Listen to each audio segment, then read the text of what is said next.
In this video, we'll look at question 14 from the 2016 exam. So in this question, we have a pulley hanging from the roof by a coupling, and rope around this pulley by which a 5 kilogram box is hanging, and we are pulling with a force at the other end of the rope as to accelerate this box upwards with an acceleration of 0.8 meters per second. And as we are pulling, that creates a tension in the rope and also a force on the pulley, on the coupling. And that's why the question is, what tension the coupling actually will have to withstand in order for this lifting to be able to occur.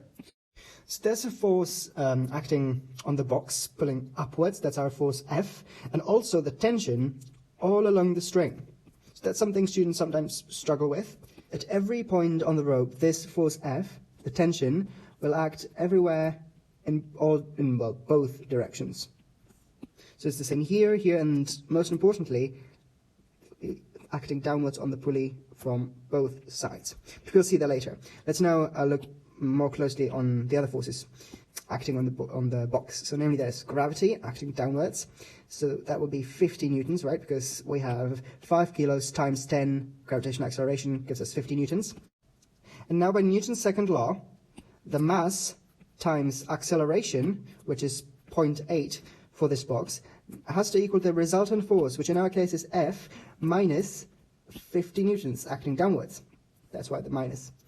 And so F must be 54 newtons. As I've already said, this is the tension all along this string. It's the force with which we have to pull, the force acting on the box, but also the force acting on the pulley from both sides, from here and from the left-hand side.